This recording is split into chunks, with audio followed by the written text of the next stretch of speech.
Hi, everybody. Good afternoon. Yeah, we're going to talk about weak signal radio communications, high frequency for Bitcoin network messaging.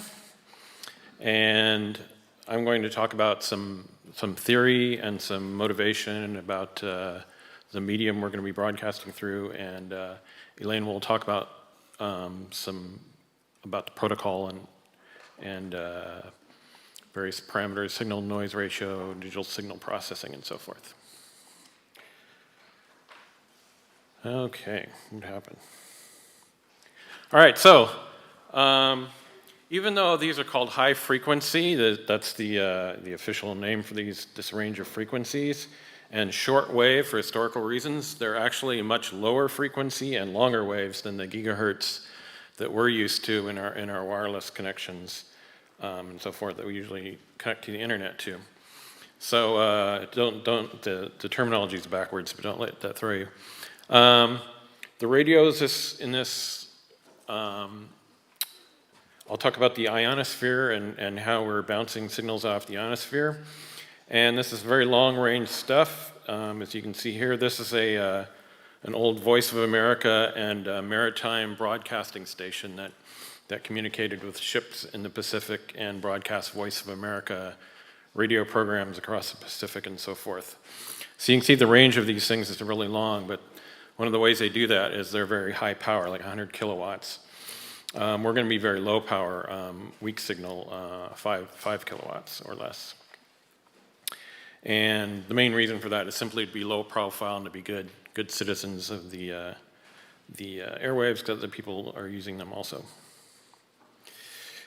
And so to bring this to a motivational and theoretical level, we have to, the proofs of secure census tend to rely on this thing called broadcast, which is the sort of ideal communications where every full node, to put it in Bitcoin terms, is broadcasting, talking directly with every other full node. There's no intermediaries. But of course, in the real world, the way Bitcoin works is we have this diffusion process, and real-world consensus implementations such as Bitcoin's fall very far short of provable security for that reason. And this has practical consequences. There are real attacks that are consequence of this fact. One of them described in the Eclipse attacks papers and the attackers directly connected to the victim, and they can partition the victim from the network, delay things, cause various problems. And the internet topology and routing attacks paper that came out this year is even more problematic, because the attacker does not have to be directly connected to you. It's a remote attacker that you're relying on for your routing. These are called autonomous systems. There are things like internet service provider gateways, the Great Firewall of China, phone company routers, and so forth. And these tend to be associated, often correlated with national borders and other political geographical regions for historical reasons. Some phone companies are overtly nationalized. Some of them are just strongly associated, like the company Cable and Wireless is strongly associated with the former British Empire, and so you go to former colonies, you'll find Cable and Wireless still often has a monopoly on their telephone, and thus on their internet routing.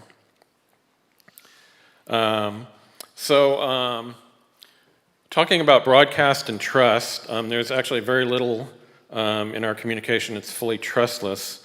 I'm going to talk about two ways to broadcast a time signal. One of them, the good old-fashioned clock tower where the bell ringer rings a bell to tell you what time it is, and a pulsar. A pulsar is a rotating neutron star that gives off very powerful beams of radiation, and that radiation impinges the Earth evenly. Anybody with a big radio dish can pick it up. It's not going to discriminate and send one signal to one person and one to another.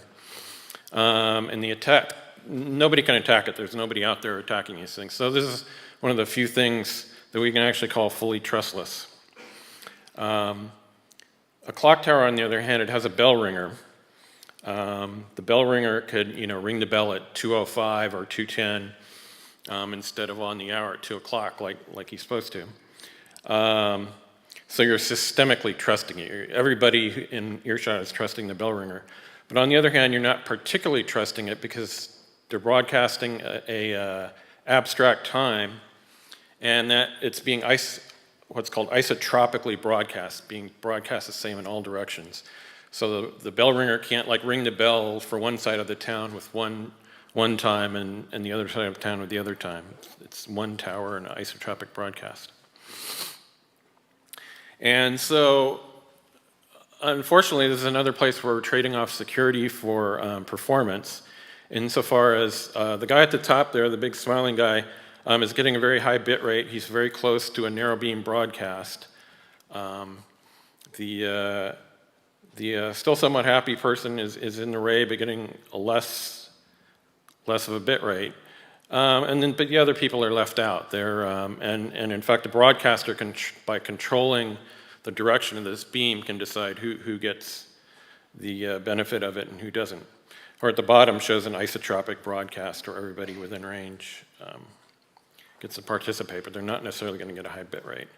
And so one of the things a broadcaster can do with narrow beams is send out one signal in one direction and one in the other, and the people on each side may be oblivious if they don't have any other source of information. Some third party that this gets relayed to could just end up being confused. So to bring this back to the internet and Bitcoin, increase in the diversity of, so the routing attacks paper recommends two things for Bitcoin nodes, especially full nodes. Ensure that they're multi-homed. So have more than one connection to the internet. And have this be routing aware so that you're adding connections. You don't want the same bottleneck appearing in all your paths. You want different ASs. So to illustrate this, here is Alice, who should be not too happy because to get to the internet and to get to the rest of the internet and to the rest of the Bitcoin network, she has to go through either AS1 or AS2. So if both of those blocked the Bitcoin protocol, she'd be out of luck. She couldn't use Bitcoin. But and there could be other problems that are even worse than simple denial of service that the routing attacks paper described that the routing bottlenecks here the ASs could do. So at the bottom, we're going to use radio to basically talk over the heads of the ASs. This will usually be going across a political geographic border because of the correlation I talked about between phone companies and internet topology and traditional political legal systems. And routing over their heads, and you get a much more potentially bigger choice of AS if you can broadcast on your transactions out that way. So we're going to talk about how to do that. So to put this in bullet form, our goals are we want a longer range broadcast than a local mesh network to avoid injection modification problems of mesh relay, and the mesh relay people yourselves that you're depending on causing problems. To allow censorship participation in the network. This is especially good for really short messages that SPV nodes send, so it's particularly favorable for them.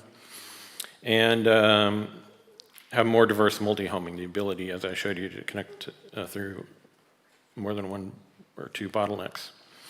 And so to do this, we're proposing using the Skywave communications, which is based on the ionosphere. So the way the ionosphere works is formed as the sun hits the upper atmosphere of the Earth and near space with ultraviolet radiation. In the case of the F layer, it energizes, it ionizes particles and creates this F layer. And this F layer, in turn, acts like a mirror for certain radio wavelengths of the kind we're going to use. But it also energizes some other layers. So, for example, the D layer gets energized with X-rays, and it acts like fog in front of the mirror. So in the daytime, when the D layer is energized, you tend to get quite a bit less good propagation than you can at night. And there's all sorts of variability and effects in the ionosphere based on the sunspot cycle. Things change, and there's various unpredictable aspects as well. And so the radio community, the two regimes we're interested in, the way they're called by the radio community, is near vertical incidence skywave. So this is the 70-degree angle there. It's nearly vertical. You get a range of about very close in, about 500 or 600 kilometers. The most reliable frequencies are between 40 and 80 meters. So that's what we're targeting. And I'll show a design for an antenna, and it's nearly horizontal or V-shaped. And also medium range, 500 to 2,500 kilometers. And we're going to do the close-in part of that, like out to 900 or 1,000 kilometers, depending on ionospheric conditions and what kind of bit rate we need. And so the loss of going through the D layer is proportional to the angle you go through it. So here we're getting, if you're targeting a range of 320 kilometers, you're getting an average of negative 20 decibels loss. 90 kilometers, 28 decibels of loss, and 1,400 kilometers, 40 decibels. And so this is going to be part of what's called the link budget. You add up all the decibels to see how much loss you get. And if you look at the right-hand side of here, it adds all that up for you for what the ionosphere and the inverse square law and so forth will attenuate. And so to the left is an 80-meter antenna, 4 watts. This is the Voice of America propagation simulation. During the daytime, so this is and with a low spot number. So this is kind of a bad case, well below average scenario. And from South Korea, and if you notice also on the right-hand side at the 120 decibels, that's called the noise floor. That's where the signal decibels equals the noise decibels. And so if you go below the noise floor, say down to 128, negative 128, you need increasingly fancy signal processing and error correction, which Elaine will talk about, and your bit rate goes down. And then vice versa, above the noise floor in the red area, you can get a very high bit rate. And this is a very good conditions. This is nighttime for 40 meters, and you get some very good stuff nearby. There's a little bit of hole there called the skip zone, and if you can go below the noise floor, then you can get some very long ranges going. And so now I'll switch it over to Elaine to talk about the particular protocol and the signal processing and so forth.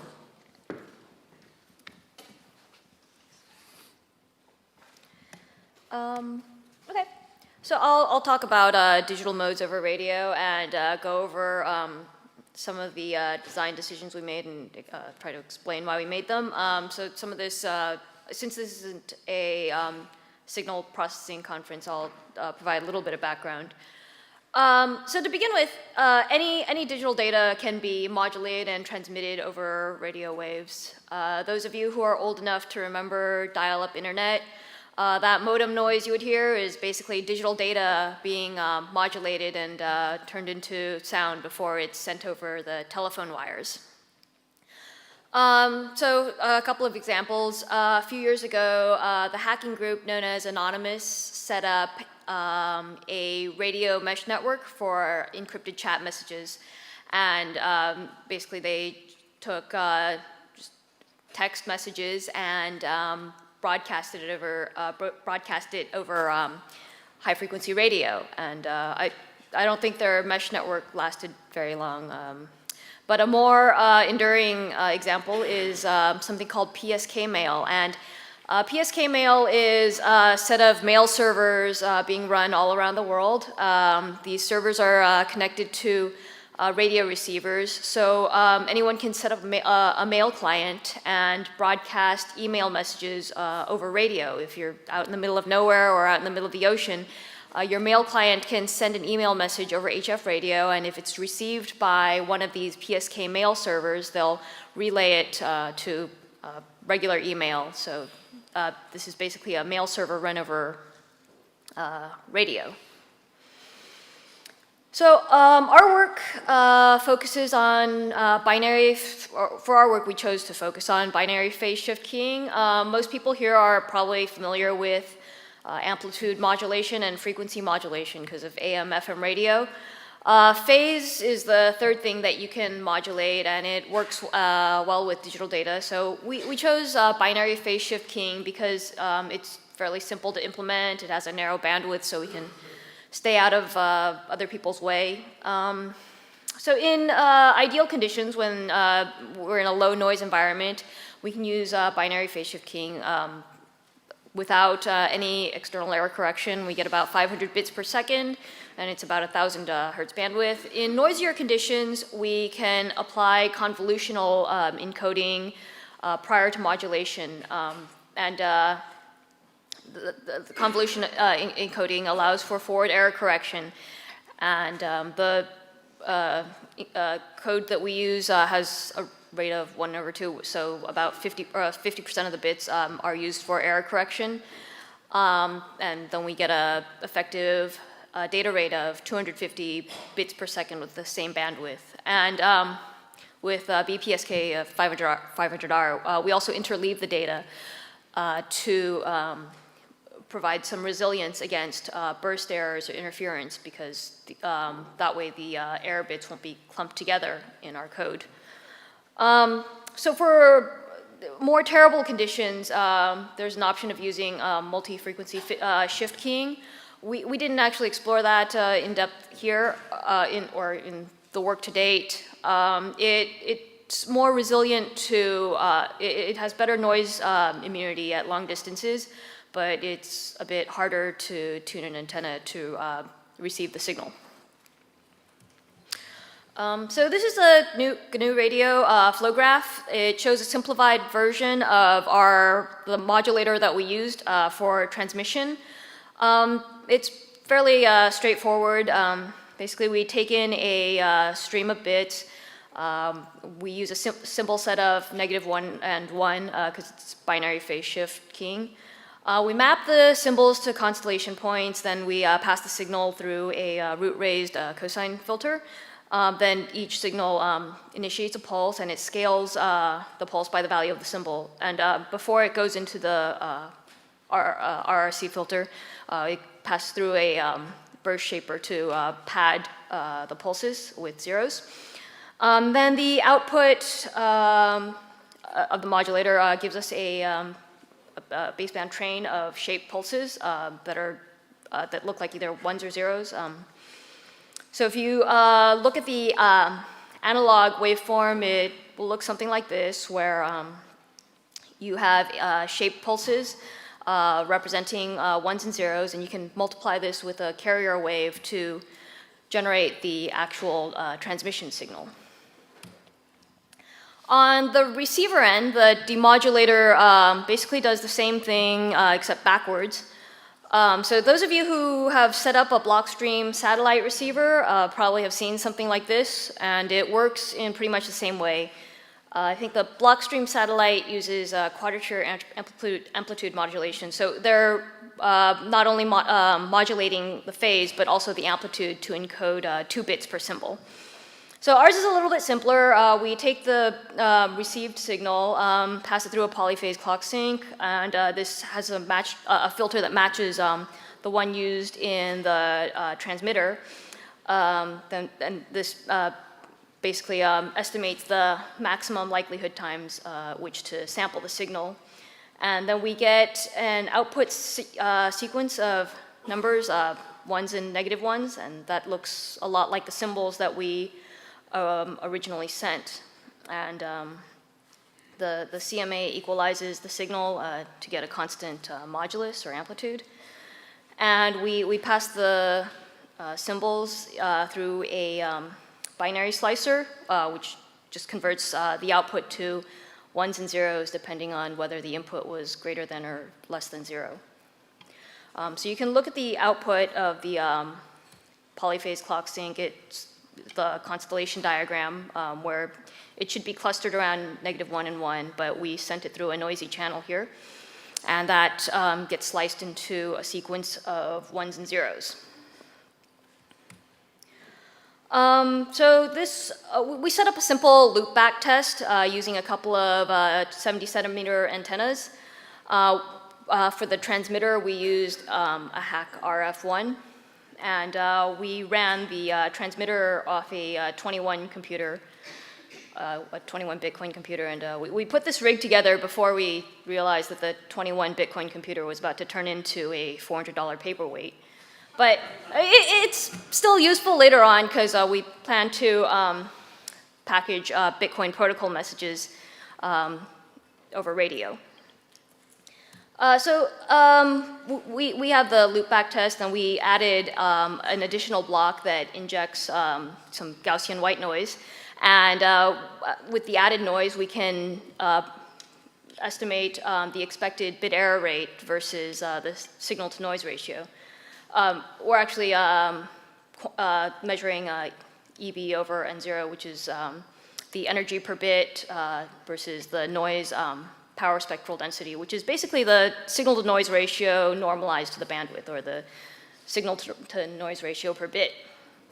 So the blue line shows our binary phase shift keying modulation and demodulation with the noise without any error correction, and it performs about as expected. The red line shows binary phase shift keying, but we applied convolutional encoding before modulation for error correction. So you might notice that in really poor conditions, when we have a high bit error rate, the error-corrected results are actually underperform the non-error corrected results, and that's because with a very high bit error rate, the error correction codes sometimes pick the wrong code word and falsely correct for non-errors. So basically, we're going to avoid operating in that region. Okay, so that shows how the data gets modulated and demodulated. That alone isn't super useful. We also have a messaging protocol so that radio stations can actually communicate with each other. And the messaging protocol breaks the data up into frames, and this forms the link layer, which is analogous to TCP/IP on the internet. So each frame just takes a payload and wraps it between a header and a cyclic redundancy check. And the header has just a start a header byte, a version, a stream ID, and the block type or the frame type. So for an outgoing connection request, the version and stream IDs are set to ASCII 0. And then the frame type is a connection request. And the payload also includes a source socket and a destination port. Now, radios don't really have sockets and ports, but these numbers just correspond to service identifiers that match the TCP or UDP port number. So we're assuming that the receiving station recognizes standard IP services and the numbers associated with them. So the payload can vary as a power of 2. For our tests, we went between 8 and 512 bytes. And so what we did was we took standard Bitcoin protocol messages, broke them up, included the headers, and broke them up, and just wrapped them into the payload portion of the frames. So during the data transmission process, both the sender and the receiver maintain a 6-bit counter, and the frame count, or we call it, it's called a block number, but we'll call it a frame count to be less confusing. The sender will keep a counter to keep track of the frame number, and it's a wraparound counter, so the sender will stop sending more frames if the prior 62 or more have not been acknowledged by the receiver. So this is where the acknowledge and the automatic retransmission requests come in. So while the data frames are being sent to the receiver is replying with acknowledge frames, And the acknowledged frame includes the last block number that was acknowledged and the last number that was received and the last number that was correctly received. And then the sender then fills in the gaps and retransmits any frames that were lost or corrupted.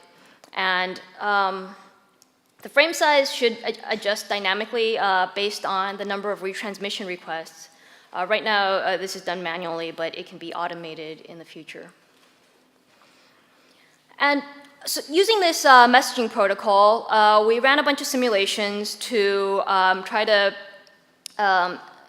estimate the effective data rate based on prevailing noise conditions. So the y-axis here shows the effective throughput, by which we mean the actual number of useful data bits that get through after accounting or after throwing away the headers and overhead and error correction and accounting for any retransmitted frames. So as you can see, in very good conditions where we have a strong signal-to-noise ratio, we achieve the highest data rate using the largest frame size. So the frame size ranges from 8 to 512 in these tests. And we can get almost 250 bits per second, including the error correction. In slightly noisier conditions, when the signal-to-noise ratio decreases, large frame sizes are no longer usable because the probability of transmitting a large frame without corruption falls to almost zero. And given all the retransmissions of a very large frame, this becomes less useful. So we actually achieve a better data rate using the smallest size frame in noisy conditions. And down to a signal-to-noise ratio of below 0 dB, we can still get about 20 bits per second, which isn't enough to stream Netflix or anything, but it's potentially enough to broadcast some Bitcoin transactions. So this table shows some sample Bitcoin messages and sample message sizes. And we took the data that we got from our simulations to try to evaluate the feasibility of running a radio-connected SPV client. So based on the data rate and throughput numbers we got in the previous slide, you can see straight off that even in very good conditions, when you have a signal-to-noise ratio of 10 dB, it takes well over an hour to receive a 1 megabyte block. So HF radio is probably not a very good solution for running a full node. On the other hand, even at negative 5 dB, you can transmit a 2-output, or you can broadcast a 2-output transaction in less than about 15 seconds. And you can actually perform a simplified payment verification in less than 10 minutes, even under 0 dB conditions. Oops. Okay, so this brings us back to the the signal propagation map. We saw from the previous table that it's feasible to operate an SPV client in between -5 and 0 dB. And if we're assuming a noise floor of about -120 decibel watts, if we're broadcasting from South Korea, we can get a usable signal down to this orange yellowish region. And we can, in terrible conditions, we can just about reach across the border. Oops. I assume that the noise floor is actually lower in North Korea because they don't have a lot going on over there. But in good conditions, we can easily reach from or broadcast from South Korea to Beijing. And Nick will wrap up.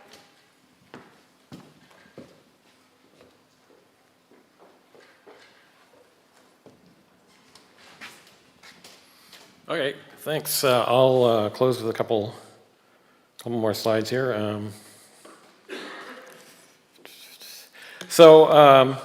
talked about the correlation between phone companies and, as a result, what were called autonomous systems in the routing attacks paper, and national borders or political regions.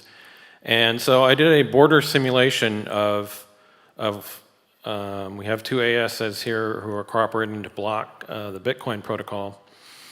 And we've got some people who randomly live, they don't want to move a long ways to just to send their Bitcoin messages. So I'm assuming they live in some random place in a 750 kilometer wide strip along this 3,000 kilometer border. So this is like just an imaginary situation that somewhat corresponds to real geographical distances and full node densities. So as we can see here, 4 out of the 5 on each side in this particular case that I recorded have a partner on the other side of the border that they can talk to, but two of them there indicated by the little blue dots are orphans and don't have anybody to talk to. So those two would have to move to get close enough to the border to be able to talk to somebody on the other side. So in this scenario, I'm assuming that stations in the left country, the red country, last only long enough to transmit and confirm a transaction. They're ephemeral, and I'll show you an antenna design for that. And stations in the right country are relatively permanent. They have a somewhat more sturdy antenna design than this one I'm going to show you here. So this one, I went down to the hardware store and the camping store and bought some equipment. So all this is hardware and camping store equipment, except for the radio equipment here, which is the bouncing transformer and the transceiver there at the bottom, and of course the Bitcoin node. So among the hardware store purchases, there's all sorts of different kinds of wires, such as speaker wire, insulated wire. There's other types that can serve as the antenna wire. Coax cable, you can typically have a standard coax output from the transceiver. And the 2-meter mast are simply bookshelf parts for building bookshelves. And the 6-meter mast is a painter pole. It's a painter pole with some extensions that takes it up to 6 meters. And so I'm pretty thumb-fingered, but I was able to figure this out and put it up. So if I can put it up, probably just about anybody who can put up a tent can put it up. But it does take some time, and also the antenna tuning takes a little time. So it's not the most user-friendly thing in the world to do. So among our future work that we're going to do, or we hope gets done, is we want to improve the noise rejection. So we're gonna experiment with multi-frequency shift keying for better performance in low power, long distance links. We're going to try to move our signal noise ratio floor down to 10 decibels below the noise floor. And we're going to do some dynamic or adaptive modulation based on conditions. So the radio signal, as it goes through the ionosphere, actually picks up information about the ionospheric conditions. And people are starting to figure out how to use those to adapt the modulation technique, perhaps even the frequency and some other aspects to optimize the current radio design for the current ionospheric conditions.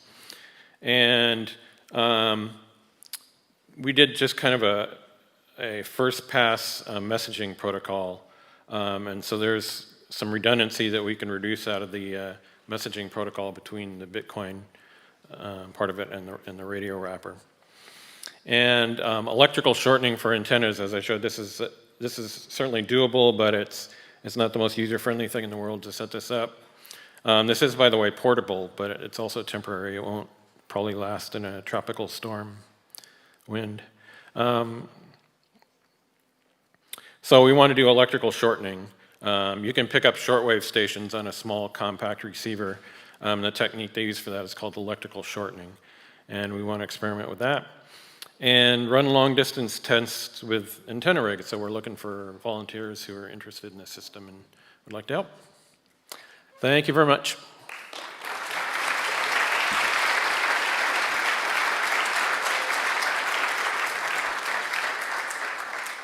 Thanks. I think we'll do like one question if anybody has a question that they really want to ask. Okay, we're about to go to break anyway, so maybe you can catch them during the break. Yeah. Okay. Thank you. Thanks all.